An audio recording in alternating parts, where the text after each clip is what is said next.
Olá, seja bem-vindo ao Cheque Mate, o programa de debates da Brasil Paralelo.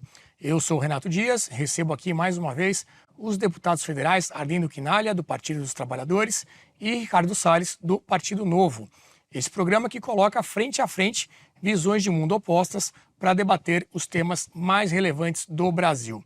E aí, ao final do programa, caberá a você avaliar quem trouxe os melhores argumentos. Do lado esquerdo do seu vídeo está Arlindo Quinalha, deputado federal pelo Partido dos Trabalhadores, como eu disse, há 8 mandatos. Ele já foi presidente da Câmara entre 2007 e 2009, durante o governo Lula II. Ele é médico com atuação no movimento sindical e já foi presidente da CUT, presidente do Sindicato de Médicos de São Paulo. Quinalha é uma importante liderança dentro do partido que novamente está na presidência do Brasil, o PT. Boa noite, deputado Arlindo, obrigado por ter vindo. Boa noite, eu que agradeço o convite. Do lado direito da sua tela está Ricardo Salles, deputado federal eleito com mais de 640 mil votos. Hoje, no Partido Novo, ele foi eleito pelo Partido Liberal, o mesmo do ex-presidente Jair Bolsonaro. O Salles fez parte do primeiro escalão do governo Bolsonaro, sendo ministro do Meio Ambiente entre 2019 e 2021. Fundador do Movimento em Direita Brasil em 2006, Ricardo Salles faz parte do que se chama hoje de Nova Direita e é um dos parlamentares mais ativos de oposição ao atual governo. Boa noite, deputado. Obrigado por ter vindo. Boa noite, Renato. É um prazer estar aqui. Muito bem. O tema do programa de hoje vai ser a política externa do atual governo Lula. A gente vai falar aqui de China, de guerras na Ucrânia, em Israel, eleição do Trump, eleição na Venezuela, todos esses assuntos aí de geopolítica. Eu queria, nesse primeiro bloco, que cada um fizesse uma análise mais geral do posicionamento do atual governo, que apresenta uma mudança em relação ao último, né? A gente tinha aí um alinhamento mais voltado para Israel, para Estados Unidos, e hoje, notadamente, com Rússia, com China, com os BRICS, a gente teve algumas semanas um grande evento em Brasília, com recepção ao Xi Jinping, com todas as honrarias. Então, eu queria começar com o deputado Arlindo, com essa análise do posicionamento atual do Brasil no mundo, aí, nas relações internacionais. Pois não. Olha, a primeira diferença que eu vejo entre o governo Lula e o governo Bolsonaro é que o Bolsonaro ele se orientou quase que exclusivamente em direção àqueles países onde o governante, digamos, ou é de extrema direita ou com quem ele se identificava. Dessa maneira ele rompeu, por exemplo, com a Venezuela. E isso teve custos econômicos brutais. Por quê? Em 5, 6 anos, o comércio Brasil e Venezuela foi de 600 milhões para 5 bilhões de qualquer coisa, ou seja, 9, 10 vezes a mais. E qual é o problema disto?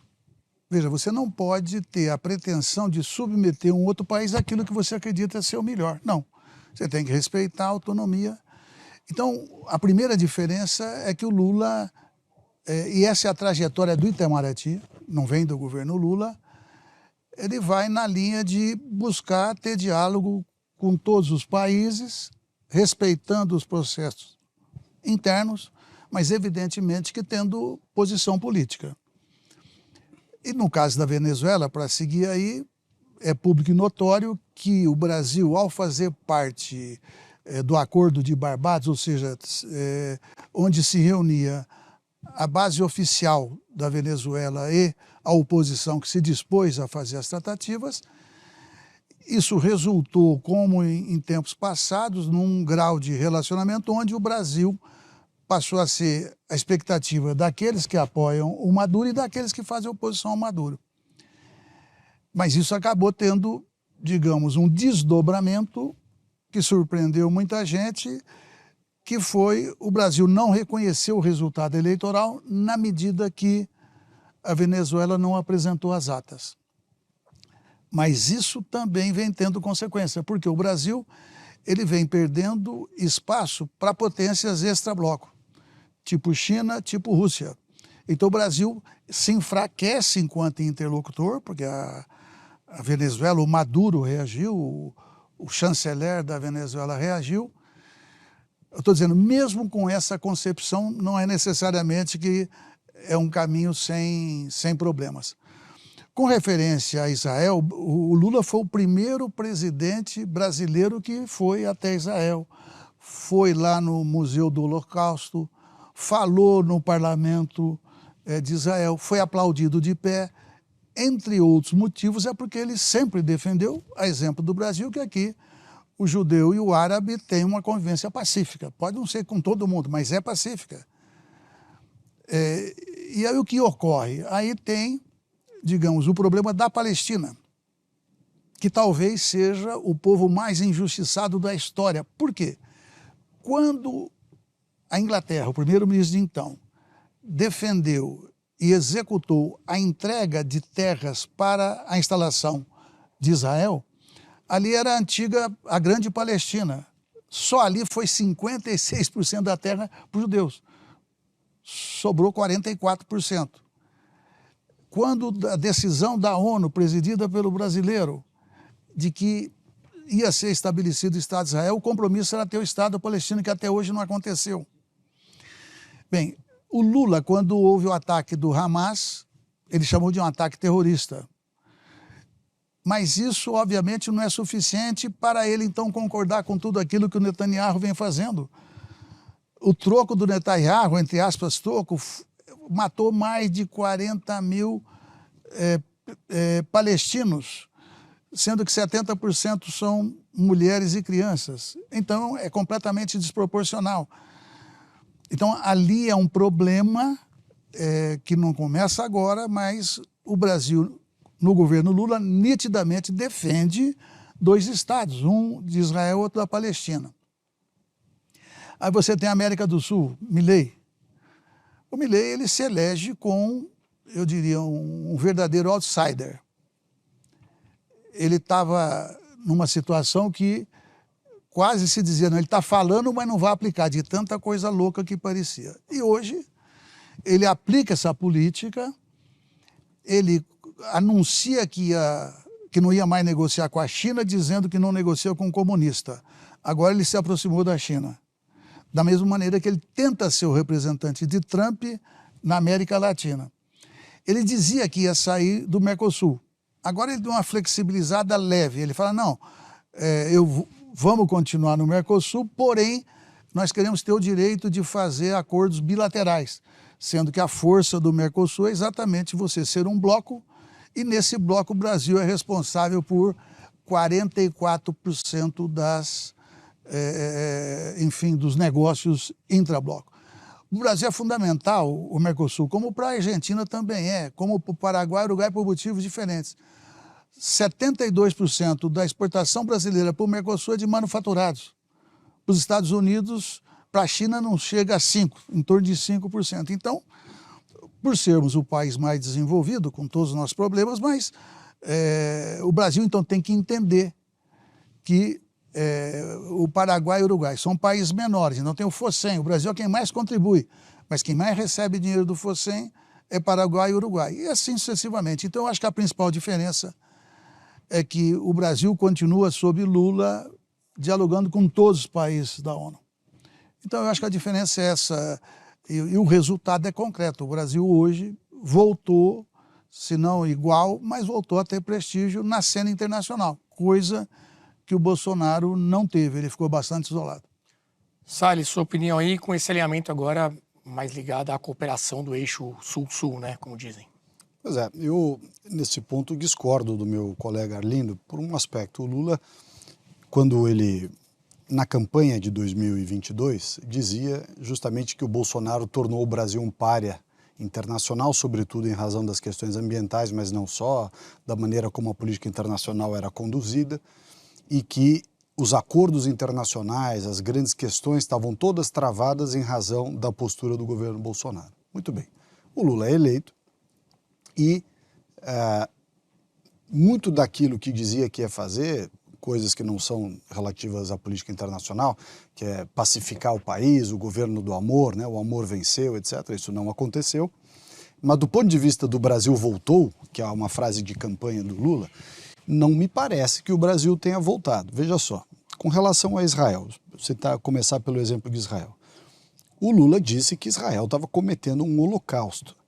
lá com a questão palestina. Isso foi um escândalo internacional.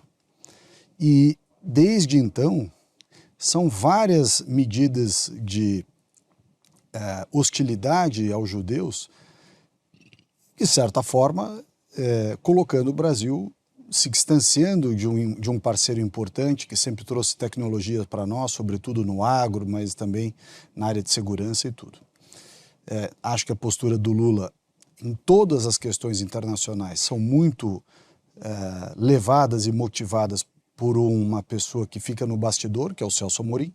É ele que comanda a política internacional brasileira, não é o Mauro Vieira. O Mauro Vieira é um fantoche na mão do Celso Amorim.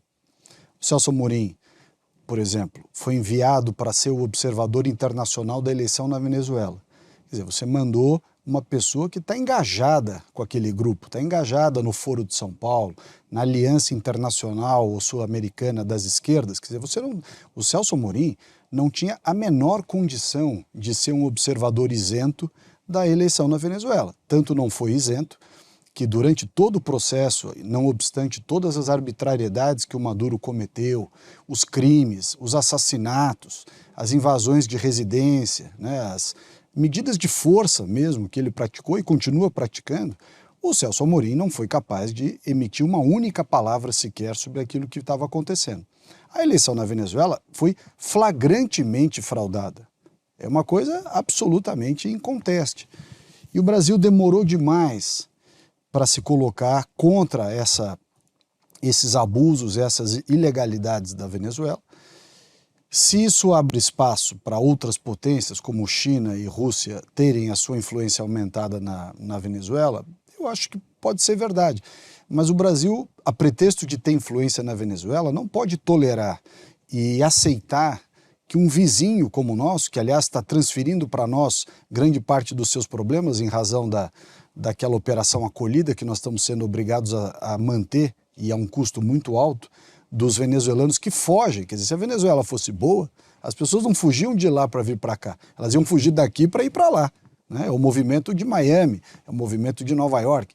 Se Cuba fosse bom, a turma não fugia de Cuba, ela ia fugir para Cuba. Então, essa postura do governo Lula, me parece essa sim, Arlindo, muito ideológica. O Lula, ele fecha os olhos, agora deu essa rusga com o Maduro, que me parece muito mais uma questão de pessoal dele próprio, Maduro, que ficou chateado com algumas coisas que o Lula ou que o governo brasileiro adotou, mas no ponto de vista da essência, continua uma proximidade muito grande. O Sted, ele estava lá outro dia. Cuba da mesma forma, né? A relação do Brasil com o Irã, uma vergonha. Tinha um navio de guerra do Irã estacionado aqui, né, aportado aqui no território brasileiro há um ano atrás. O Irã é um país que é ovelha negra do terrorismo internacional, está por trás de tudo que Hezbollah faz, que a turma que ataca o Hamas faz. Todo o ataque a Israel é basicamente bancado pelo Irã. E tinha um navio de guerra do Irã estacionado aqui no Brasil. Então você tem Irã, ditadura criminosa, né? O regime dos ayatolás. Você tem a China, que não é um primor de direitos humanos e nem de transparência, é um parceiro comercial importante, não há dúvida. Mas isso não torna a China um país democrático, que respeita regras, que respeita o meio ambiente e tudo mais. Coreia do Norte, Putin. Quer dizer, o que o Putin está fazendo na Ucrânia é um crime. Muito pior até do que o de Israel, na minha opinião. Porque ele invadiu um país sem justificativa nenhuma e segue com uma guerra sem fim, né? E o Lula simplesmente dizendo que, olha, o Putin é nosso parceiro e tal, etc.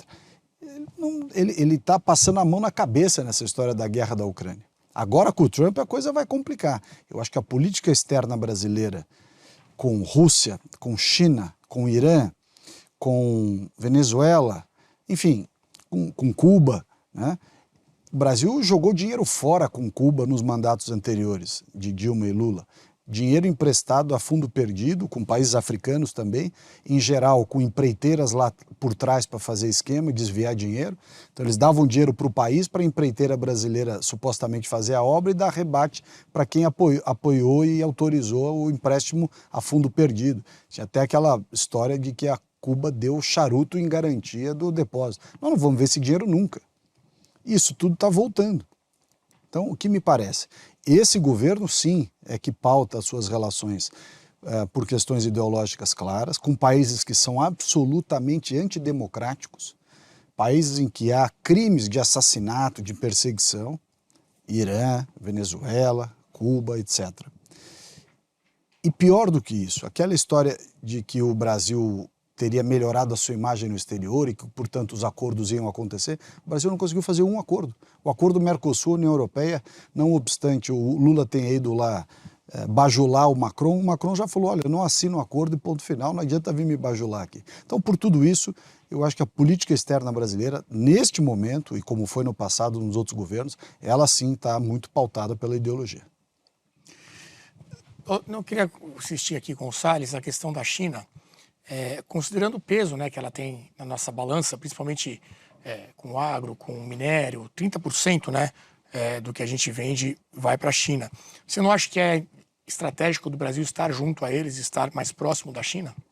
Não, acho que o Brasil tem que manter relações comerciais boas com a China. Essa sinergia Brasil-China do ponto de vista comercial, ela é muito importante, mas sem perder de vista quem são os chineses.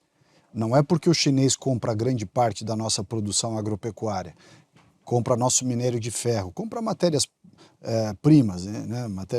Economia primária, sobretudo.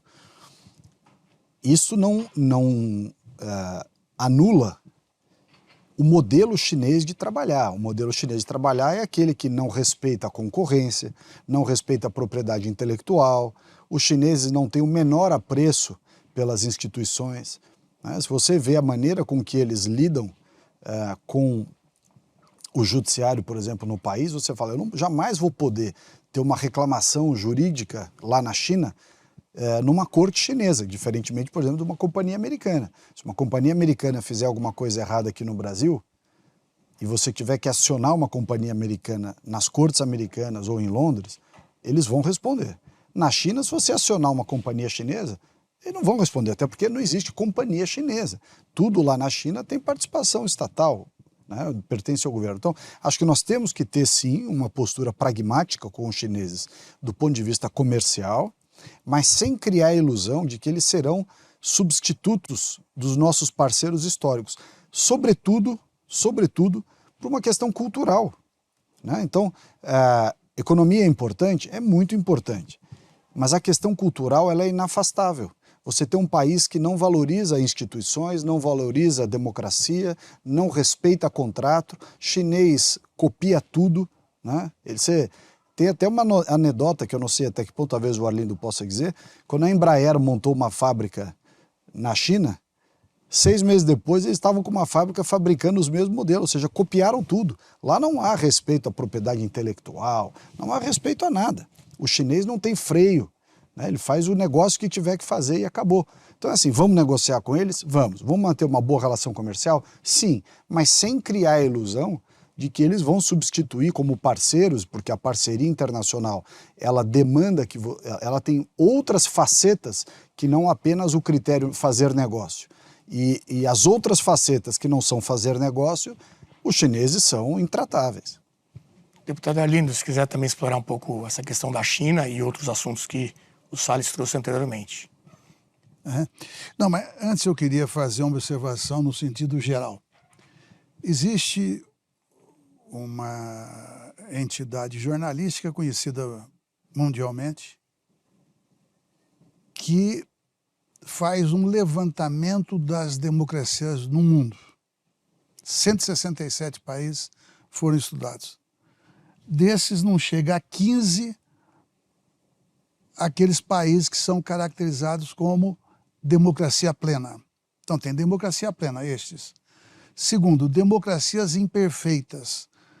É tipo o dobro daquelas democracias plenas. Depois o terceiro grupo são as híbridas, ou seja, sob determinado aspecto democrático, sob outro aspecto autoritário. E a maioria são países caracterizados como autoritários. E se a gente pegar os Estados Unidos ele participou de praticamente todos os golpes da América Latina. Deve ter algum que ele não tenha participado. E depois do golpe, ele manteve sustentação a governos ditatoriais sanguinários. E, portanto, quem mais fala que sai para defender a democracia é exatamente os Estados Unidos. Com isso ele invade países, com isso ele desestabiliza países. Então, vez por outra, aparece aí um ex-agente da CIA relatando o que ele mesmo fez. Por que estou fazendo essa observação? Não é para você, então, não ter compromisso com o processo democrático. Mas uma coisa é um professor universitário, um deputado como nós, ou um dirigente partidário, digamos, colocar isso como um princípio. Não está errado necessariamente. A questão é outra. É que se um país como o Brasil, e é por isso que eu falei da entrada de outras potências aqui na América Latina, se você perde a condição de mediar, se você por um motivo qualquer subalterno, você fala, não falo mais, não negocio mais, primeiro você está se afastando, você está dando espaço para outros que não vêm para praticar a democracia. Então, não existe essa de um xerife do mundo, como os Estados Unidos se propõe a ser, e que, portanto, seja coerente. Está aí a Arábia Saudita, como teve no passado o Egito, como Paquistão, etc. Então, os Estados Unidos, digamos, ele sim, usando uma frase sua do debate anterior, ele não solta a mão de ninguém, independentemente se é democrático ou não é. Até porque o próprio Estados Unidos, nessa lista, é o 26º país em democracia. Não é uma democracia plena nesse julgamento. E o Brasil é o 51º. Também não somos, com os critérios que esta publicação faz. Pois bem, com referência à China. Veja, não existe amizade entre os países, existe amizade no máximo entre os povos. O resto é por interesse. Bom, a China fez o seu milagre econômico porque conseguiu investimento. Foi com o Lula, o que a China, como é que o Lula conseguiu fazer? Da China, o principal parceiro comercial foi no primeiro mandato dele. A China queria que o Brasil declarasse que é uma economia de mercado. E é. Não tem como no planeta você não ser uma economia de mercado. O mundo capitalista é muito mais forte. Mas ele queria que nós reconhecêssemos a China como economia de mercado. Bom, e claro, a China do tamanho que é, e o Brasil é bem menor, mas também é um país bastante grande,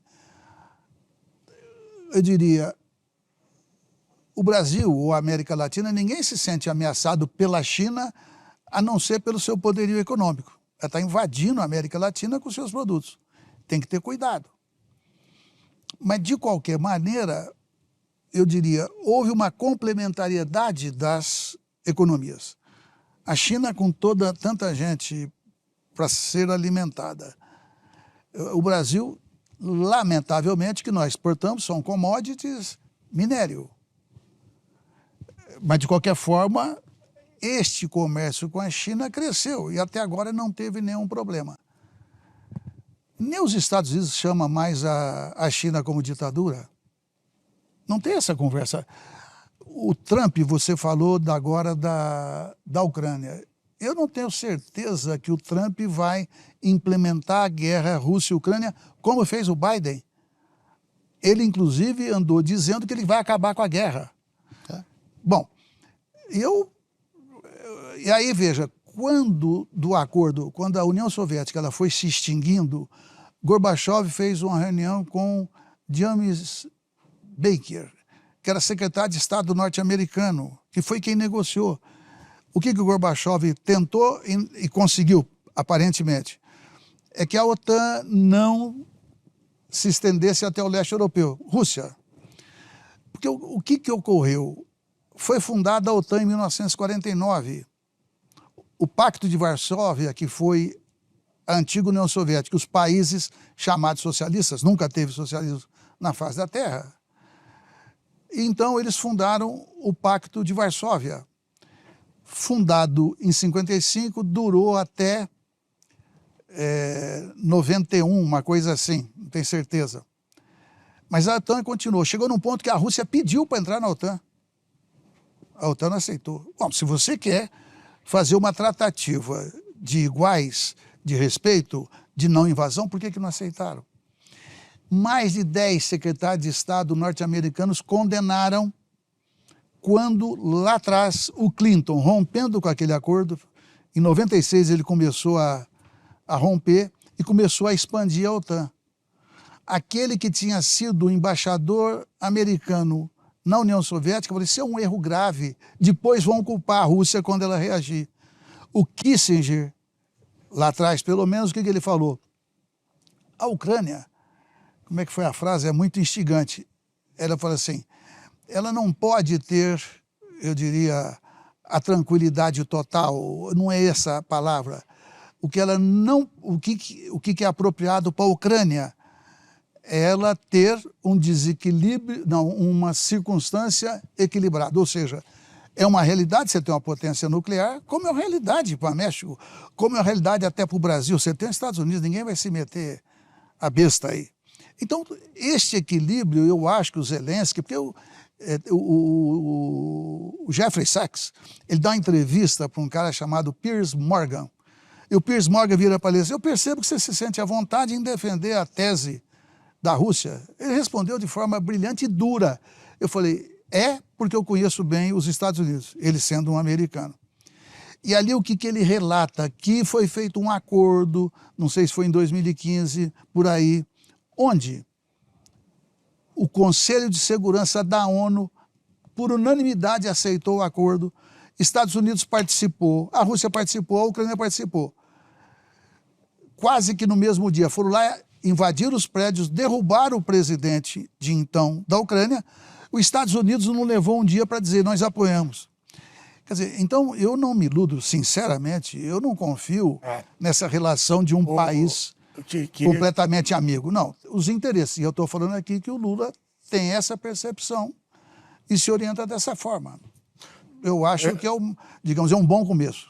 Antes do Salles dar a réplica, queria incluir também nesse assunto, falando de interesses, né, como o deputado trouxe, o Trump foi eleito prometendo uma política protecionista, né, e inclusive recentemente falou da possibilidade até de uma tarifa de 100% dos produtos brasileiros e dos BRICS, caso insistissem naquela ideia de ter uma moeda própria dos BRICS para transacionar no lugar do dólar.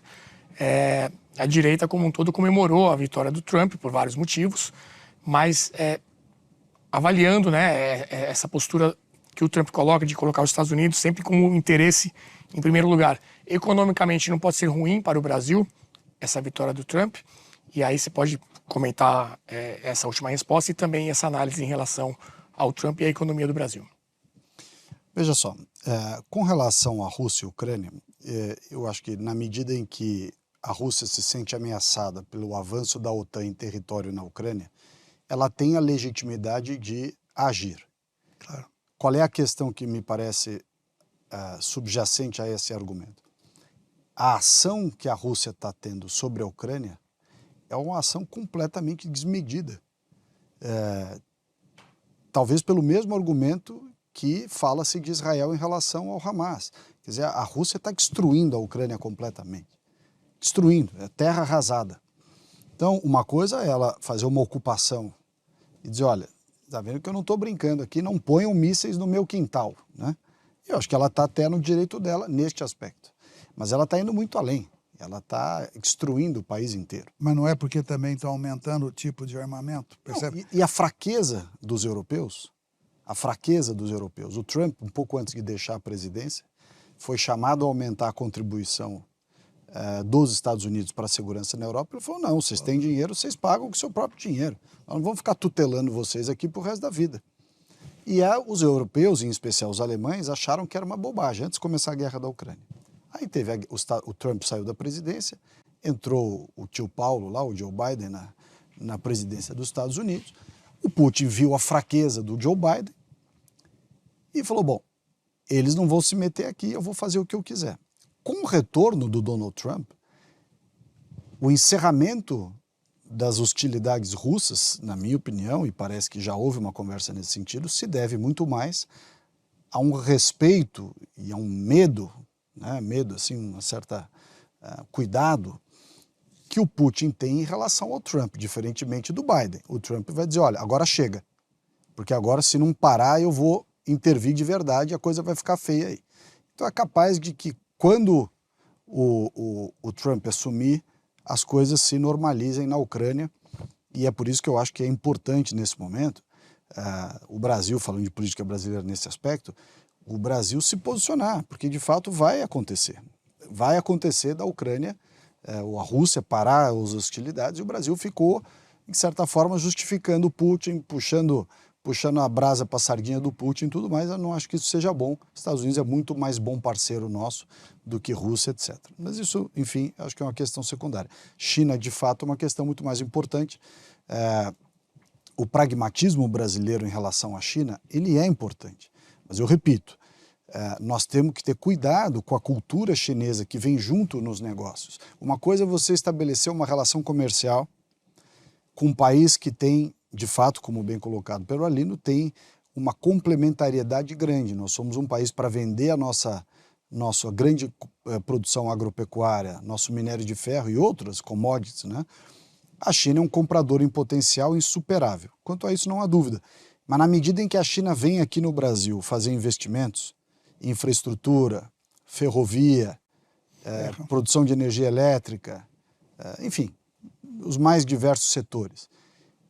Ter a China investindo aqui no Brasil é um risco, porque o chinês não está nem aí para as regras. E nós temos um exemplo aqui no estado de São Paulo. A usina que eles compraram, lá acho que é Porto Primavera, era da CESP, os chineses compraram. Eles não respeitam nada, não respeitam o nível de água para manter o abastecimento hídrico da região, eles não, nada, zero. As eclusas de transporte. Eles simplesmente geram até a última gota d'água de energia para gerar faturamento e ponto final. Recebem notificação dos órgãos regulatórios, ignoram. Recebem notificação judicial, ignora. E tem sido assim em vários segmentos. Então, eu acho ruim o Brasil, com relação à China, achar que nós podemos receber no Brasil investimentos chineses, assim como nós recebemos investimentos americanos, suecos, alemães, etc. Porque esses países, se você precisar ter efetivamente um embate institucional, jurídico, até na seara internacional, você tem lastro do lado de lá para fazer cumprir as decisões. O chinês não cumpre, ponto final, ninguém tem coragem de impor nada à China e acabou. E esse próprio reconhecimento da China como economia de mercado, embora fosse uma moeda de troca para ampliar o mercado brasileiro, o comércio, eu acho que a China não é economia de mercado, coisa nenhuma. Lá eles manipulam tudo, eles manipulam o câmbio, eles manipulam a taxa de inflação, eles manipulam tudo.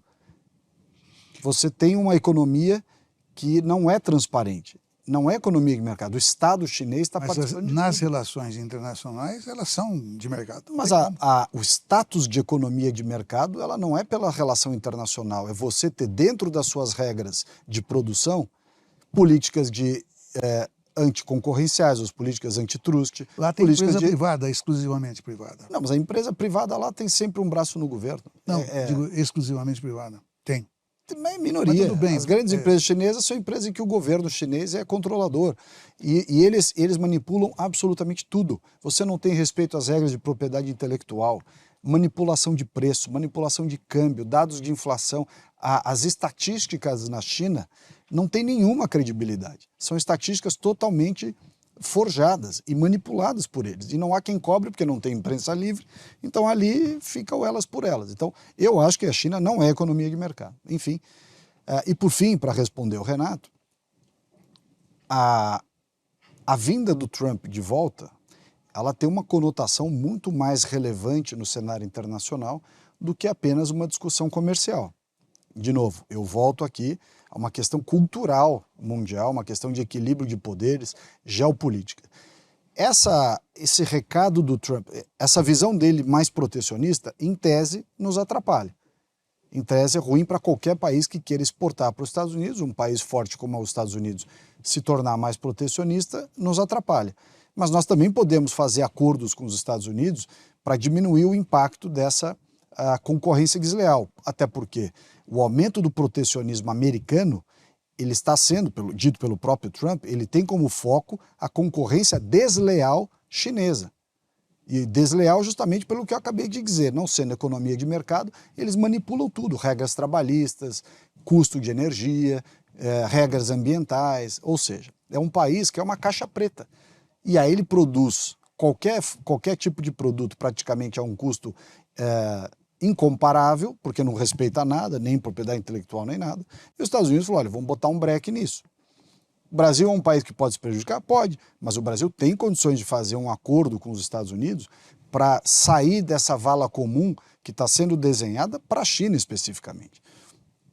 Mas não terá condições de fazê-lo, e aí entra a questão cultural, se o Brasil continuar dando sinais, e aí acho que o Trump é o lado positivo de você ter o Trump lá na presidência dos Estados Unidos, com controle da Câmara, controle do Senado e uma votação avassaladora que ele teve nos Estados Unidos como um todo, né? Você vê o mapa da eleição e foi barba, cabelo e bigode.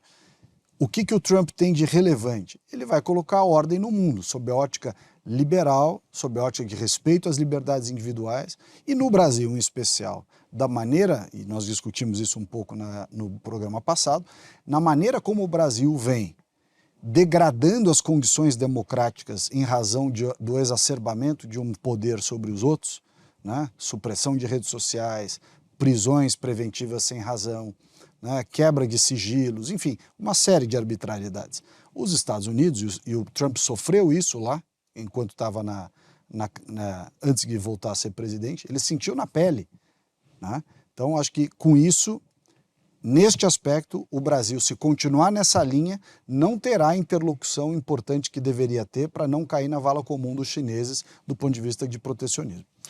Deputado, ainda falando mais sobre essa relação do Brasil com os Estados Unidos, né, após a eleição de Trump, alguns nomes que ele já anunciou até o momento indicam um possível endurecimento dessa relação. Notadamente o secretário de Estado, você falou do Kissinger, agora é o Marco Rubio, que vai assumir essa posição. Já fez muitas críticas ao Brasil, ao presidente e tudo mais. O governo está preocupado com isso? Como é que o senhor vê essa relação com essa mudança de postura que havia em relação ao governo Biden, agora com o Trump assumindo? Também podemos falar dessa questão econômica, o Brasil do PT com os Estados Unidos de Trump. Não, a opinião é minha. Eu não falo em nome do governo, mas de qualquer maneira, o Brasil também é um país grande. Eu não acredito que o Trump ele vai, por uma questão política e ideológica, naturalmente falar não, Brasil não. Não acredito nisso. Segundo, o Trump anunciou várias vezes enfrentamentos com outros países, mas ele não começou nenhuma guerra. O Biden, por exemplo, Obama, ele propôs que Brasil e Turquia fizessem um plano para, digamos, fazer um ajuste com aquilo que o Irã estaria fazendo, que era desenvolvendo suas armas nucleares. Foi feito um acordo. Aí o Obama abandonou porque o Obama tomou a decisão de derrubar o governo daquele país, como tomou a decisão também de derrubar o presidente da Síria. Então, assim, os democratas, digamos, eles, se você pegar, inclusive, Clinton, a Hillary Clinton, foram, digamos, muito mais falcões do que pombas na questão internacional. Então, veja, até para a gente pensar, o Milei acabou de recuar, quando ele falou lá atrás, acho que eu já comentei, olha, não negocio com comunistas. Agora ele está se posicionando para fazer negócio com a China. Então, veja, vamos admitir que tudo que o Salles falou, integralmente verdade no que diz a cultura, não respeitar regras que vêm para, enfim, só pegar o lucro.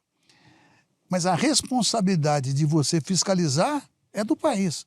O que eu lamento, então, essa concepção de agência reguladora que, ao invés de regular os setores fortes da economia, eles acabam sendo coniventes, especialmente a ANEEL.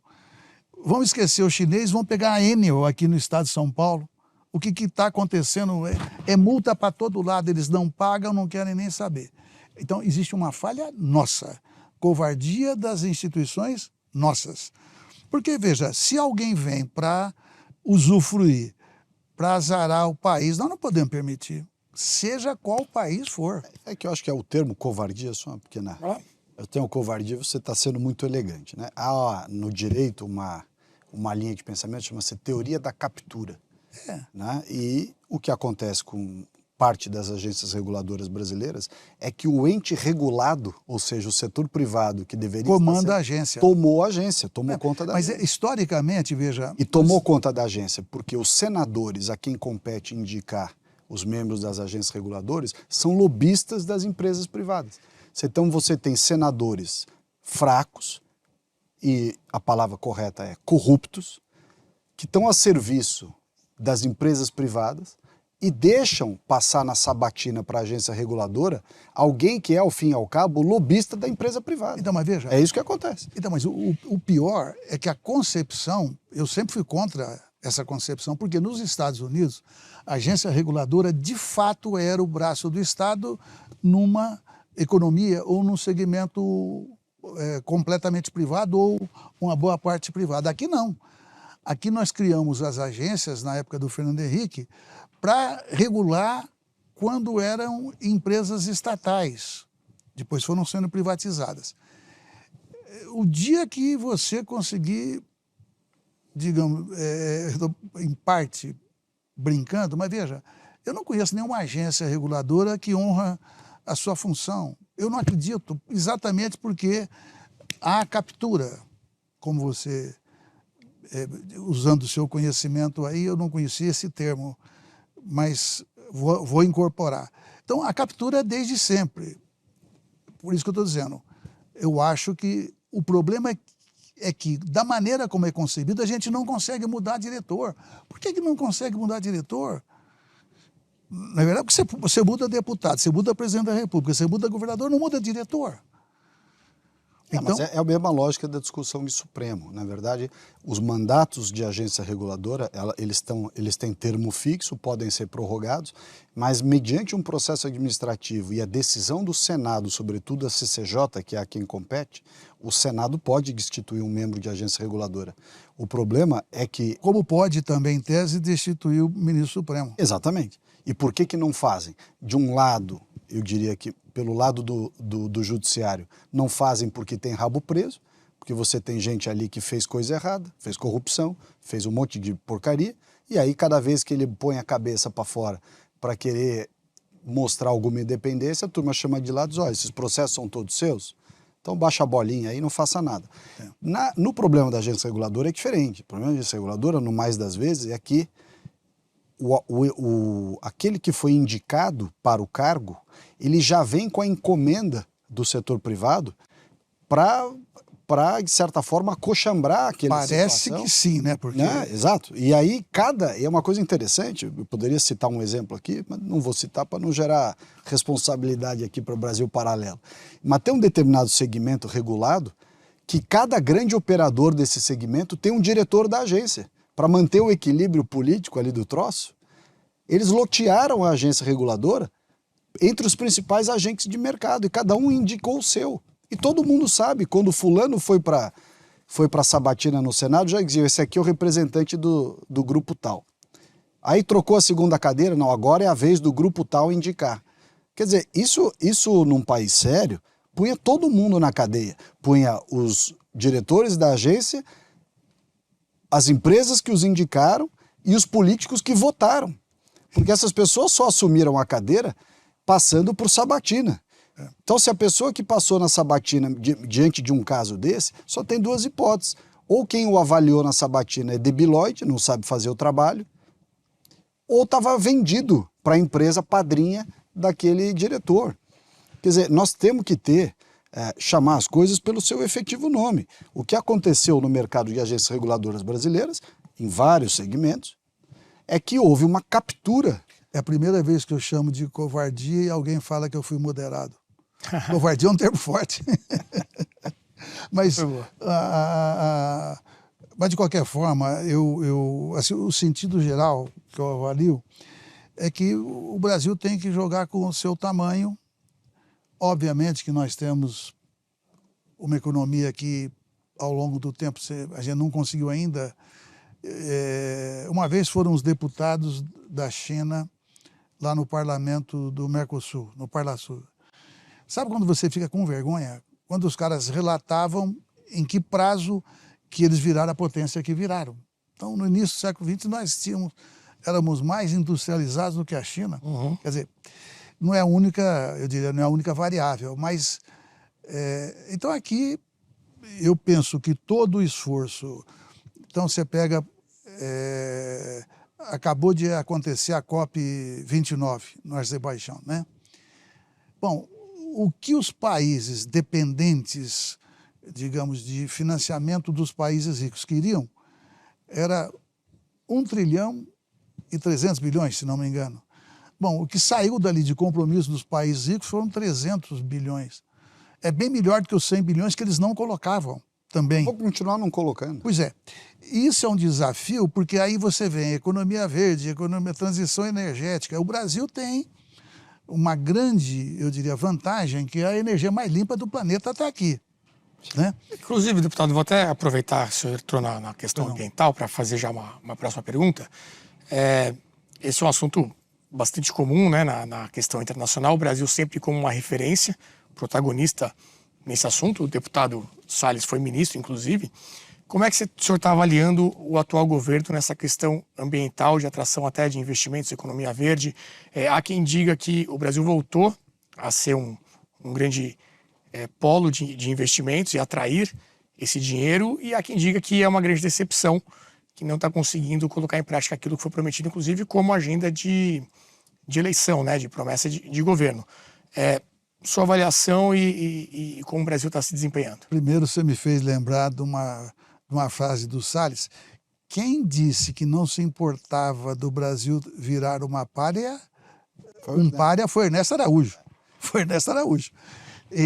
Mas disse no sentido de que se é para eu passar por cima dos meus princípios... Mas ele usou o termo, eu não me lembro se alguém usou antes dele, entendeu? Mas, de qualquer maneira, com referência... Não, veja, é óbvio que o compromisso do governo Lula em preservar o meio ambiente, fazendo disto, até onde é possível, uma mola propulsora. Por quê? A Amazônia, o Cerrado ainda não, mas a Amazônia, com certeza, ela vale muito mais de pé do que destruída. Dizem. Hein? Dizem. Não. Por que eu avalio? É só ver o desmatamento, o que tem resultado de bom para o Brasil? Nada. E aí você tem, digamos, o desafio de você transformar esta política, porque a Amazônia não é só o Brasil, todos nós sabemos, são 7 países, se não me engano, e, portanto, se isso manejado, crédito de carbono, etc., pode ser que renda. É evidente que ainda não deu certo. Só por quê? Porque você não tem um controle, você tem que acreditar numa determinada política, porque a crise climática é algo real. As enchentes mostram, as queimadas mostram, o Rio Grande do Sul mostra, não é que é exclusivo mudança climática, mas aí está tudo. Os rios voadores da Amazônia estão se reduzindo, isso repercute lá na Bacia do Prata. Então eu acho que todo cuidado, tanto é que o Lula fez uma crítica pública ao Trump quando ele disse que ia se afastar do Acordo de Paris. Ele falou, olha, ele tem que pensar que ele é um cidadão do mundo. De certa maneira, cutucou onça com vara curta. Mas esse é um debate mundial. E, nesse sentido, o Brasil voltou a ser o interlocutor, porque não estou falando do ministro, estou falando do Bolsonaro. O Bolsonaro, ele chegou aí... em encontro, por exemplo, acho que foi de Davos, que ele tinha 40 minutos para falar, ele falou 8 minutos. Então eu acho que o preparo do Lula, ao longo de vários anos, ele transita bem na cena internacional, porque ele tem uma autoridade pessoal, até, sei lá, se é por causa da história, operário, qualquer coisa assim.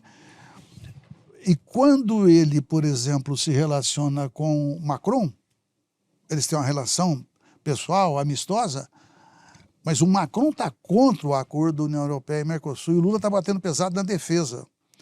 E, na minha percepção, vai aprovar. Por quê? Não vai passar pelo parlamento francês e vários parlamentos menores, regionais até, porque já tem ali uma percepção, isso daí ninguém diz, eu estou falando de percepção para não entregar tudo aquilo que eu já conversei, é que você aprova o acordo econômico, e isso é feito pelas estruturas da União Europeia, do comando da União Europeia. No nosso caso aqui, vai passar pelo parlamento. Então, vai ser o passo econômico e depois vai ter o debate político, a disputa que vai há 10, 15, 20 anos, sei lá como é que vai ser. Então, eu vejo como, eu diria, um esforço real, e nesse sentido o Brasil é visto hoje como um país interessado em proteger de um lado o meio ambiente e de outro não deixar os países ricos continuarem dando cano na gente, né? Dando até um contexto desse exemplo que ele falou da França, né, com o acordo, teve um caso agora do Carrefour, né, em relação às carnes brasileiras. Falaram que não iam mais comprar, deu uma grande repercussão, parece que voltaram atrás. Eu queria que também o Salles incluísse isso aí na análise e respondesse em cima do que disse o deputado Arlindo. Veja só, tudo que nós fazemos... Bom, primeiro eu gostaria de dizer o seguinte, o Bolsonaro foi o primeiro presidente, único, acho, que teve coragem de se contrapor, ainda que às vezes com uma certa... o jeito dele de ser, que é um pouco mais bruto e tudo, mas é o jeito dele, né? Isso que dá popularidade a ele.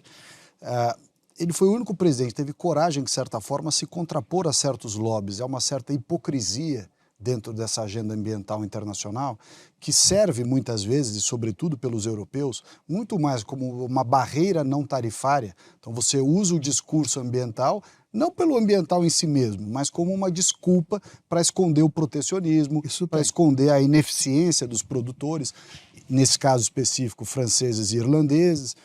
Enfim, então você tem uma discussão ambiental que, na verdade, é uma desculpa, é um pretexto para esconder disputas comerciais, e o Bolsonaro foi o primeiro presidente, talvez o único, a expor isso de uma maneira explícita. Fiz isso eu quando eu era ministro do Meio Ambiente, fez isso em menor escala o meu sucessor, porque já havia uma pressão internacional maior, outros ministros também fizeram, Ernesto Araújo, enfim, vários ministros, Paulo Guedes. Me lembro que o Paulo Guedes, em Davos especificamente, quando começaram a falar as questões ambientais, ele disse, olha, o Brasil precisa se desenvolver e vocês estão condenando o Brasil à miséria com essas importações de teorias aqui para a realidade brasileira. E ele disse uma frase espetacular, que era, a miséria é o maior inimigo do meio ambiente. E é a pura verdade. O que acontece na Amazônia e em outras regiões do Brasil, inclusive aqui no estado de São Paulo, é que o sujeito que vive numa condição miserável, a última coisa que ele está preocupado na vida é com preservação ambiental. Ele está preocupado em dar alimento para os filhos, remédio, moradia, claro, algum grau de segurança institucional para a sua família. E eu vi isso na Amazônia de perto. Mas acho que o problema ambiental brasileiro, ele fica muito agravado por uma coisa que não é brasileira só, é da América Latina, de maneira geral, dos povos latinos, de maneira geral, inclusive os europeus latinos, portugueses, italianos e espanhóis, sobretudo, que é você se deixar tolher pelos rótulos, pelos chavões, né? Por frases feitas, ao invés de adentrar no mérito das coisas com seriedade, algum grau de isenção, claro que isenção absoluta não existe, mas no âmbito político brasileiro você tem uma agenda tomada. Você fez a comparação dos tigres asiáticos, né? O abismo que se criou, eles explodiram de crescimento e nós ficamos para trás. Mas por que isso? Porque ao contrário da nossa cultura brasileira e latino-americana, que é discutir chavões, discutir frases prontas, né? Preconceitos imponderáveis, preconceitos assim, às vezes insustentáveis à luz da razão, os asiáticos são muito pragmáticos. Então você pode pegar esse exemplo em vários campos. Você pode pegar na educação.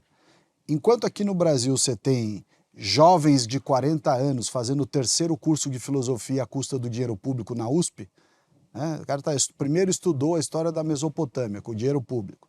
Aí ele resolveu estudar a evolução dos povos hebreus ao longo do dinheiro público.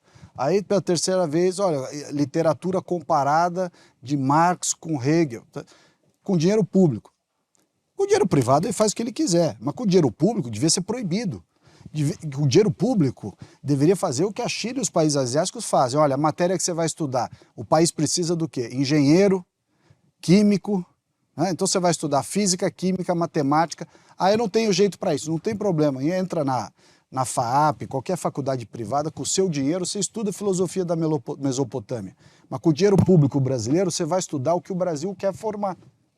Né? Então começa, eu estou citando um exemplo, que daí você já vê a falta de pragmatismo nosso e vai falar lá para o conselho da USP que você vai cortar o dinheiro da história da Mesopotâmia.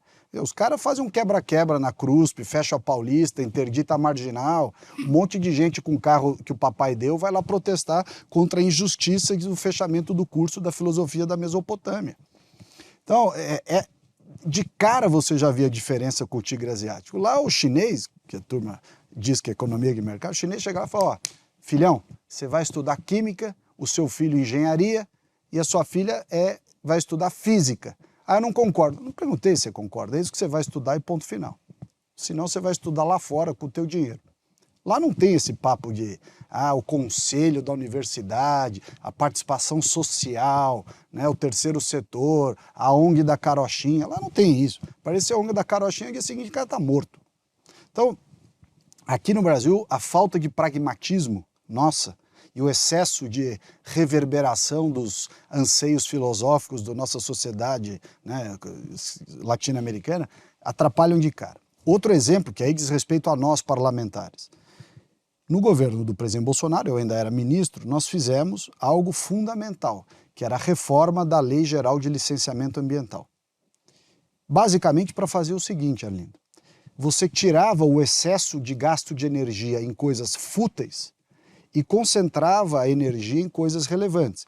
Num pressuposto de quem nunca foi, nós obviamente conhecemos isso bem, mas gente que nunca foi governo, Renato, às vezes tem o sentimento de que o governo pode fazer tudo. Então você pode fazer 15 políticas ao mesmo tempo. E na prática você tem que escolher 3, porque você não tem dinheiro para as 15. Na área ambiental a mesma coisa. Eu fui secretário de Meio Ambiente do Estado e fui ministro de Meio Ambiente, né? Portanto, chefe da CETESB e chefe do IBAMA, ao fim e ao cabo. Conheço as duas realidades de licenciamento ambiental. No estado de São Paulo, que é o estado mais importante do Brasil, e mais rico, e a realidade brasileira. Você não tem recursos ilimitados para fazer licenciamento ambiental. Então o que você tem que fazer? Nem de pessoal, nem de verba, nem de tecnologia. Então o que você faz? Você faz, por exemplo, isso está na norma do licenciamento ambiental, você dispensa de licenciamento, por exemplo, padaria, serraria, borracharia, e concentra o teu pessoal, o teu recurso, a sua verba, no licenciamento de rodovias, de indústrias, de hidrelétrica e assim vai. Resultado, você não gasta de tempo e dinheiro com coisa fútil, com coisa que pode ser autodeclaratório, e o sujeito, se falar besteira ou fizer besteira, ele vai ser responsabilizado, num modelo muito mais célere, e você consegue com isso ter licenciamento ambiental mais rápido, para poder fazer justamente o que os chineses fazem. É que o chinês vai na outra ponta do negócio. O chinês vai na outra ponta. Arlindo, se quiser comentar. Não, é que tocou o celular, pelo menos para mim. Não, vocês não, tranquilo. né? Não, para nós aqui passou batido. É o Bluetooth. É o Bluetooth. É o chinesinho que está aí dentro. Mas só para concluir, o chinês, ele obviamente foi para o outro extremo. Ele falou, rasgo qualquer preocupação ambiental, faço as usinas que quiser fazer, faço ferrovia, faço indústria, poluo o meio ambiente e tchau. O Brasil foi para o outro extremo, não deixa fazer nada. Por quê? Porque aqui, para você aprovar um carrinho de pipoca, o sujeito precisa de 15 licenças, e todas elas tidas como fundamentais. Então, vamos dar um exemplo de agora. O IBAMA não quer que se faça a exploração de petróleo numa região do norte do país. O governo não está atropelando o IBAMA, mas está negociando... Margem equatorial, é isso? Exatamente. Mas está negociando para que possa fazer. Então não existe, eu acho, no governo Lula, a partir dele próprio, a ideia de que a natureza é intocável. Não. Preservar a natureza não significa que você não tenha que explorar o seu potencial para melhorar a vida de quem precisa. E quando você vê um filme americano, qualquer um, ou europeu, aí você vê lá atrás como eram as condições, como eram as cidades, o barro, a casa de tábua, etc. Então, o que demonstra? A mesma coisa da China. A China era um país que poluía tudo, hoje não mais. Não que não haja, mas hoje já reduziu bastante. Então, eu não tenho nenhuma dúvida que o desenvolvimento econômico, se tem gente passando fome, nada é mais prioritário. O problema é que, se você faz uma política de não preservar o meio ambiente, quem é que vai lá e saqueia a Amazônia, por exemplo? Muitas vezes o garimpeiro ilegal, é aquele que vai lá e derruba toda a mata e faz transporte clandestino. Ou seja, você ter essa permissividade não vai resolver. Proteger sem tensionar, aí sim, no âmbito mundial, sem fazer disso uma política que renda, você pode até preservar a mata, mas você não vai ter o benefício de ter uma reserva protegida. Então, eu acho assim que, se fosse fácil, muita gente já teria resolvido. Mas então, esse é um exemplo típico que você deu. Sim. Esse é o exemplo típico. Por exemplo, a Amazônia, o que acontece? Não é que a permissividade está destruindo a Amazônia, é exatamente o contrário. É o excesso de regras irracionais, uma fiscalização irracional e uma mentalidade de transformar, uma tentativa, sobretudo dos europeus e dos brasileiros do Centro-Sul e do Sudeste. Os brasileiros do Sudeste e do Sul não sabem nada de Amazônia. E tem uma visão parecida com a dos europeus acerca da Amazônia, querendo transformar a Amazônia no Jurassic Park, assim, uma espécie de Simba Safari, que ninguém toca, ninguém vê. Todo mundo, 26 milhões de brasileiros vivem na miséria, mas isso é correto para um norueguês vir aqui tirar duas, três fotos e ir embora. Veja, tá errado. Você diz que são as regras, mas se você não está satisfeito com as regras, isso não te dá direito de atropelar as regras. Você passou o tempo todo criticando a China nesse sentido. Claro. Então, é o seguinte, veja, se esses se esses poucos proprietários, mega empresários, falar assim, nós estamos fazendo, mas o resultado para o Brasil é este. Ok, podíamos discutir. O que não dá é ele tomar decisão e fazer uma avaliação que só lhe interessa e falar, não, eu estou fazendo porque a regra não me serve. Veja, se tem um congresso... Mas aonde isso está acontecendo? Eu estou falando no caso da Amazônia. Não, mas lá não é isso que está acontecendo. Hein? Lá não é isso que está acontecendo. Depois falamos aqui, mas não, lá é que não você isso. falou, olha, as regras, elas são, eu diria, tem 26 milhões de pessoas na miséria e as regras impedem. Mas o pessoal da miséria continua na miséria e o cara explorando lá, é isso que eu estou dizendo. Então, por que isso não se faz, então, nunca fui ministro, mas essa boa vontade, essa honestidade intelectual, eu não vejo em quem saqueia o país. Eu acho até que a gente pode ter um programa só sobre a questão ambiental. Mas para manter o aspecto internacional, que é o tema do nosso programa...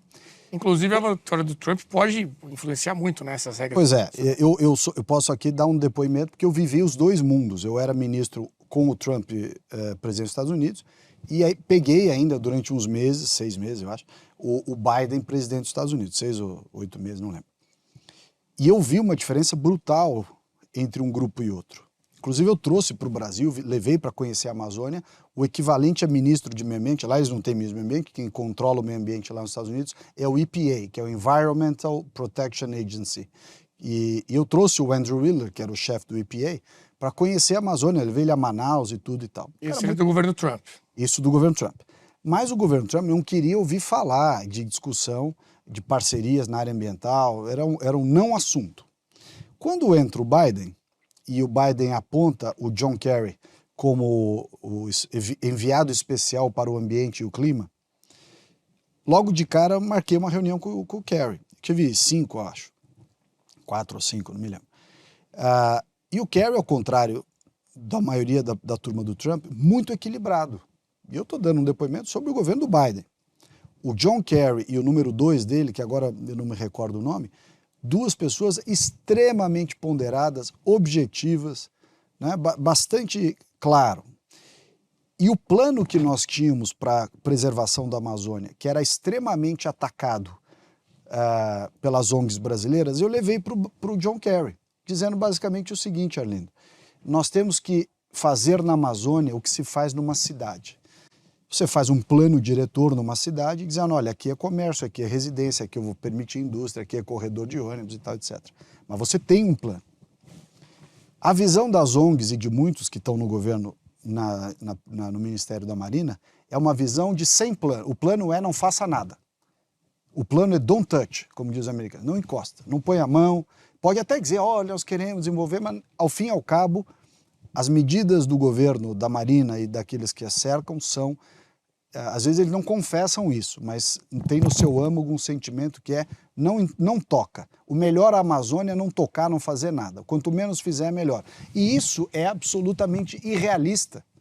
Você ter uma região que é do tamanho da Europa Ocidental, com 26 milhões de brasileiros vivendo no pior IDH do país, é pior do que o Nordeste, sentados em cima de um tesouro, de ouro, diamante, cassiterita, petróleo, madeira, biodiversidade, água doce, enfim, a maior riqueza natural do planeta está na Amazônia, desde que você possa usá-la, desde que você possa monetizá-la. Senão o que acontece? O povo da Amazônia, os 26 milhões de brasileiros que lá estão, vivendo na miséria, no pior IDH do país, repito, é como você colocar um mendigo sentado numa mala de 200 mil dólares na calçada e falar para ele, não põe a mão, a mala é minha. Você senta na mala, você toma um Guaraná aí, mas na mala você não mexe. O cara olha para você e fala, meu amigo, a hora que você sair para no banheiro, eu vou sair correndo com essa mala aí, pô. É óbvio, você não tá nem aí para mim. Se for um cara que tem 400 mil numa outra mala, ele pega mais fácil. Pois é, mas o fato é o seguinte, você tem uma sociedade que vive com o pior IDH, sentado na maior riqueza natural, e você fala para esse pessoal, não faça nada. Fala, mas meu filho está passando fome, não mexa. Não, mas eu preciso mandar minha filha para a universidade, a Greta não concorda. O sujeito vira uma hora e diz o seguinte, eu não estou nem aí para o que vocês pensam, eu vou sobreviver. Então a atitude correta, e aí que eu digo que falta pragmatismo, e nós tentamos fazer isso de diversas formas. É bem verdade que o Conselho da Amazônia na mão dos milicos, que são o ápice da burocracia, da ineficiência, das discussões vazias no Brasil, né, passou-se 1 ano e meio de Conselho da Amazônia, só souberam criar organogramas e prazos e de prático não se fez nada, infelizmente. Mas os projetos estavam lá. Você fazer, por exemplo, nós mandamos para o Congresso o plano de regularização fundiária, porque a partir do momento que você regularizar aquelas terras, quem está lá ocupando, já ocupou, o sujeito está lá, a 3ª geração de produtor rural, ele não tem documento até hoje. Então, quando você regularizar, você vai saber que aquele lote é do Arlindo Quinalha, CPF número tal, RG número tal. No mínimo, você passa a estar obrigado a cumprir o Código Florestal, que é preservar 80%. Se você não dá o título para o Arlindo Quinalha, eu não sei que ele é o dono da terra. Então ele não preserva 80 e usa 20. Ele vai usar os 100%. Então é uma burrice não fazer regularização fundiária. A regularização fundiária traz a segurança jurídica e a previsibilidade. O que aconteceu no Congresso Nacional, só para concluir, o que aconteceu no Congresso Nacional quando nós mandamos a MP 709, que era da regularização fundiária? As ONGs, com os braços mais radicais da esquerda, logo rotularam MP da grilagem e afundaram a regularização fundiária. Se você não tem regularização fundiária, você não tem política pública eficiente. Então, assim, de novo, repito, a falta de objetivo e isenção de discutir as questões na técnica, isso está acontecendo com a lei de licenciamento ambiental, que o Rodrigo Pacheco sentou a bunda na lei de licenciamento ambiental faz 3 anos e ela não anda, está parada no Senado. E com isso nós temos um processo de licenciamento ambiental totalmente arcaico. Com isso, os tigres asiáticos voam e a gente fica preso aqui no subdesenvolvimento. Pô, a pauta rende, ainda mais com o ex-ministro do tema, né? Eu acho que a gente pode fazer um debate, quem sabe, futuro sobre isso. Tem que fazer um de medicina, meio ambiente, coisa. Tem um... Não, mas, quer finalizar o assunto? Rapidinho. Eu diria que o pior dos mundos, nós precisamos parar com isso, porque você está destruindo a Amazônia. As estatísticas mostram que no governo Lula caiu em 60% o desmatamento ilegal, pelo menos, né? Mas as queimadas explodiram. Aí, a maior queimada dos últimos 30 anos. Mas aí acho que não cabe atribuir ao governo, né? Porque... Governo. Como? Como é que você controla o negócio? Quando era eu ministro, a turma da esquerda e a própria Marina dizia assim, esse governo está pondo fogo e tal. Disse, agora que vocês estão pondo fogo, o maior número da história, a culpa é de vocês. Se na minha época era minha culpa, agora mas eu nunca falei que era sua culpa. Não, você não. Mas siga. Não, mas vamos lá. Eu acho que nós estamos no pior dos mundos, porque há uma insatisfação. Então, eu acho que esse rumo nós vamos preservar, vamos fazer o plano que é possível, não é incompatível, e você fazer o desenvolvimento. Bem, isso daí pode ser um trabalho a ser feito a 1000 mãos. Claro. Pronto, acho que tem até mais concordâncias do que discordâncias. É o zoneamento econômico ecológico, chama ZE isso. Deixa eu passar para um outro assunto que eu queria aprofundar um pouco mais. A gente já falou algumas vezes sobre a questão de Israel, mas recentemente, deputado Arlindo, uma empresa privada israelense ganhou uma licitação para vender 36 veículos blindados de combate ao exército brasileiro. O negócio acabou sendo vetado pelo governo. O Celso Amorim, né, assessor especial da Presidência da República, é contra a aquisição, dizendo, né, usando a alegação de que não é razoável o governo brasileiro adquirir esses equipamentos militares de um país cuja ação militar lá na faixa de Gaza é muito criticada pelo presidente Lula. Eles defendem que a compra desses veículos por quase R$1 bilhão poderia financiar os ataques de Israel aos palestinos, na visão, então, do Celso Amorim. O ministro da Defesa, José Múcio, ele criticou essa opção do governo de derrubar o negócio por razões ideológicas. O Tribunal de Contas da União foi consultado pelo Ministério da Defesa e liberou essa compra. Segundo o TCU, a legislação brasileira não impede as Forças Armadas de comprar armamentos de empresas que tenham sede em países de guerra. Queria, em tua análise, falar um pouco até sobre esse caso específico e também, se quiser aprofundar um pouco mais a questão da guerra, né? Você fala muito da faixa de Gaza, atuação de Israel, para a gente poder fechar com esse assunto que também tem uma posição muito diferente do atual governo do governo anterior nesse conflito. Uhum. Não, até você me lembrei, Lula não falou que teria acontecido um holocausto. Ele falou, olha, não se viu na história, ele ia fazendo uma frase, acabou fazendo outra, dizendo assim, houve sim aquilo que fizeram com os judeus, estão fazendo agora, mal comparando a frase. Eu acho que aí tem uma questão simbólica. Porque você tem, por exemplo, um movimento de judeus no mundo inteiro que diz respeito a paz para todos. E acrescentaram paz para todos, inclusive, esse é o sentido, para os palestinos. E é um movimento que tem protesto nos Estados Unidos, tem protesto em Israel para todo lado. Não tem nenhum governo que representa sozinho todo o seu povo. É o cara do Netanyahu. Ele agora acabou de ser condenado a ser preso pela... Tribunal Penal Internacional, não é isso? Hein? Tribunal Penal Internacional. Obrigado. Tribunal Penal Internacional. Que, digamos, o Bolsonaro ele foi julgado, foi condenado, mas não veio a ordem de prisão para o Bolsonaro. Ou seja, é algo raro o tribunal tomar a decisão de prender. Veja, se você fez um processo licitatório, uma empresa ganhou, imagino que quem analisou, com interesse do Brasil, fala, não, esse é o equipamento, o armamento, sei lá o quê, que é apropriado e o preço apropriado. Então eu não sei sinceramente se a decisão foi final. Porque, por exemplo, o Israel humilha o embaixador brasileiro lá, os caras falando em hebraico, ele não entendendo nada. Frederico Meyer. Né? Isso, Frederico Meyer, em uma circunstância humilhante. Bom, e neste enfrentamento por essa situação da Palestina, Israel vai e convoca o seu embaixador no Brasil. O Brasil não... Aliás, o Brasil trouxe esse embaixador de lá porque não tinha condição de continuar. Isso não significa que o Brasil não tem essa tradição diplomática. Eu vou repetir, não é o Lula, não, é lá de trás, é Itamaraty. Eu não sei se a decisão é final. Se for, é um tipo de análise. Mas eu tendo a crer que é um recado simbólico, é um recado político, dizendo que o Brasil não concorda com a matança dos palestinos e isso precisa parar. Porque em todo o episódio, na Ucrânia, no Oriente Médio, onde for, é da tradição da diplomacia brasileira, assim, não, vamos negociar, vamos dialogar, nós queremos a paz. Então, o Brasil,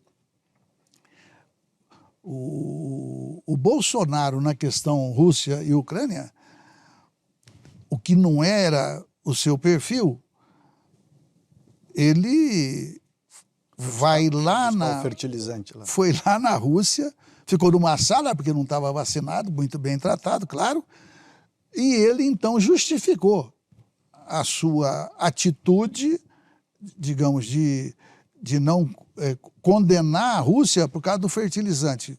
Esse é o resumo da ópera. Então, o que o Lula fez, o governo brasileiro? Condena a invasão, propõe uma negociação que esteja a Ucrânia e a Rússia. Então, assim, eu avalio que quando você tem algo simbólico e o Lula foi, digamos, no rumo que foi, e o Netanyahu foi no rumo que foi, então eu não acho fora do razoável você manter uma tensão para dar um recado que não é para o governo de Israel e nem é para o governo brasileiro. Eles estão disputando outros cérebros, outros corações, inclusive Israel. Uhum. Então eu acho que isso é uma atitude que eu acho correta do governo Lula, no sentido de barrar, falar, isso aqui não está normal, a situação não está normal, vamos parar esse jogo, vamos melhorar essa partida. Salles? Eu acho que esses dois exemplos trazidos pelo Arlindo mostram bem, na prática, a diferença da questão ideológica. Veja, o Bolsonaro era contra o Putin, tinha diferenças ideológicas e tudo. Ele passou por cima das suas visões ideológicas em prol de algo de interesse do país, que era a necessidade da importação, a continuidade, né, de determinados fertilizantes para a nossa agropecuária. Me dê uma parte. Claro. Só porque você pega Brasil e Argentina. A Argentina, se não fosse o governo brasileiro ter agilizado a liberação do gás da Petrobras, ela teria tido, digamos, uma síncope energética. Colapso energético. Um colapso. O Milei pediu e o Lula atendeu. Você pega a Venezuela. Houve o fechamento por parte da Venezuela da embaixada argentina lá. O Brasil assumiu a representação argentina, visto que, digamos, até então isso poderia acontecer, aconteceu. Então eu acho que o único exemplo onde eu avalio que o Lula bancou e condiciona, eu creio, a partir desses momentos, a interlocução com Israel é a causa palestina. Aí sim, mas fora disso, não. Mas esse exemplo da causa palestina, em comparação com o do fertilizante, deixa claro isso. O Bolsonaro passou por cima das suas opiniões ideológicas em favor de questões comerciais do país e foi lá negociar com o Putin para continuar o fornecimento, a fruição das exportações de fertilizantes, e deram certo. Graças a isso, o nosso agro não parou. E o Lula fez o contrário. O Lula, a despeito de ter uma escolha técnica de economicidade, de adequação técnica daquele material que foi escolhido de Israel, o Lula falou, olha, este é o melhor negócio para o Brasil, pelo menos na visão dos militares. Não foi ele, foi quem fez a licitação. Né? Enfim, mas os militares... O governo. O governo escolheu uma determinada tecnologia a um determinado preço, e deve ter escolhido, espero, pelos melhores critérios, portanto teria sido a melhor escolha para o país e, portanto, para os brasileiros.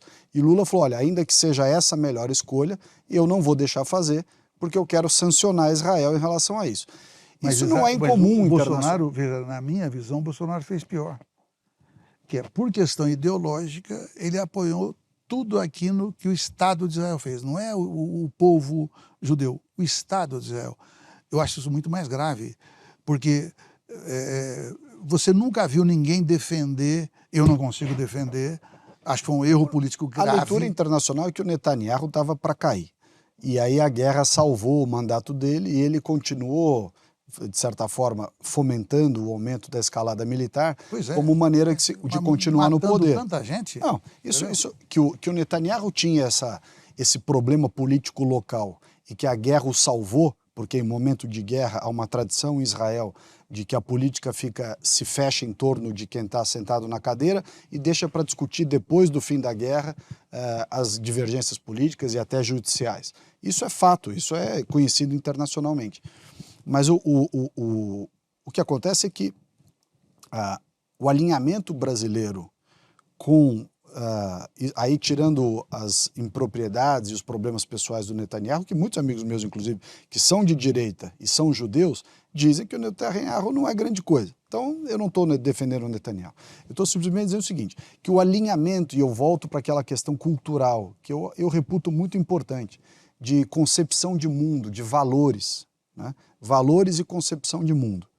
O mundo hoje vive um avanço enorme dos muçulmanos sobre a Europa, varrendo a sociedade cristã europeia para fora, né? Você anda em determinados lugares na Europa, Bélgica, Inglaterra, a França está assim e tudo, é um conflito de duas culturas, a cultura islâmica com a cultura cristã, ou judaico-cristã, né? E aí, a exemplo do que eu falei da China, em muito maior grau, por razões diferentes, você tem esse contraste do mundo islâmico que está tomando conta dos europeus com o berço da civilização judaico-cristã, que é a europeia. Esta relação, trazendo esse ponto aqui para a relação Hamas, né, o grupo ali, os palestinos ou Israel, não há dúvida, pelo menos para mim, de que Israel é um país, uma cultura, né, uma visão de mundo, de valores, de princípios, de maneira de fazer, não é o Netanyahu, estou falando Israel, muito mais alinhada com a cultura brasileira do que esses que estão combatendo Israel. Quer dizer, nós temos, em meio ali àquela confusão de Hezbollah, Hamas, Irã e tal, etc., um DNA daquela visão radical islâmica que não se coaduna com a cultura brasileira. Então, aí, quando o Bolsonaro e agentes do governo Bolsonaro lá atrás, e agora mesmo fora do poder, dão um apoio quase prima facie para Israel em detrimento dessa visão que a esquerda em geral é mais pró-Palestina, eu me lembro lá na Câmara, nós estávamos lá, o dia que o embaixador de Israel foi à Câmara mostrar as imagens do massacre, imagens horrorosas, e ele mostrou as imagens in natura. Nesse mesmo dia tinha uma outra sala lá na Câmara dos Deputados, coalhado de bandeiras e frases do Hamas, inclusive um sujeito com camiseta e aquela faixinha verde do Hamas dentro da Câmara dos Deputados, porque o sujeito tinha acabado de fazer o atentado terrorista contra Israel, aquela matança toda. Então eu acho que culturalmente não dá para comparar. Mas olha, um dos pais do Estado de Israel, ele foi um terrorista à sua época. Quem é o Ben-Gurion? Ben-Gurion. Quer dizer, então as circunstâncias, porque se você faz um julgamento, e aqui eu não estou dando nenhum exemplo nem defendendo nada, é só para manter um certo padrão de análise, veja. Os caras estão, é a maior prisão a céu aberto do mundo, é a faixa de Gaza hoje. O Hamas ganhou as eleições lá. Foi o Hamas que ganhou. Não foi a OLP, hoje com outro nome. E aquilo, digamos, você fala, mas que absurdo então o Hamas ter ganho. Se você pegar Hamas e atentado, você fala, puxa, que coisa estranha. Agora, se der um passo atrás, eles confiaram no Hamas por possivelmente ter uma atitude mais combativa frente a Israel, porque não tem como suportar. O cara, para entrar, precisa de autorização do Exército. Para sair, precisa de autorização das Forças Armadas. Quer dizer, é uma vida literalmente insuportável. Muita miséria, muita fome. É por isso... Os ingleses. Hein? Os ingleses que fizeram isso. Pois é, mas por isso é que eu acho que nós temos que aproveitar o presente momento, porque quem não quer e não permite é Israel, Estados Unidos, basicamente. Estados Unidos... Todas as propostas que o Brasil fez para encerrar a guerra, os Estados Unidos vetou. Boas propostas. Então tem que aproveitar agora para discutir, para valer e fazer um outro Estado, porque senão a instabilidade na região vai continuar, a instabilidade no mundo vai continuar, e especialmente a injustiça com quem morre de toda e qualquer maneira, só não consegue viver bem. Muito bem, senhores. Chegamos aqui ao final de mais um programa Checkmate, o programa de debates da Brasil Paralelo, com essas duas figuras proeminentes, cada um com seu espectro político, Arlindo Quinalha, do Partido dos Trabalhadores, Ricardo Salles, pelo Partido Novo. Agradeço mais uma vez a sua audiência e na semana que vem estaremos de volta com algum outro tema relevante para o Brasil, A gente fica aí aguardando as notícias, ver o que está em alta, para poder definir com eles qual vai ser o assunto da nossa conversa. Fica então o convite para a semana que vem, mais uma vez, o próximo Checkmate. Muito obrigado e até a próxima. Obrigado. É.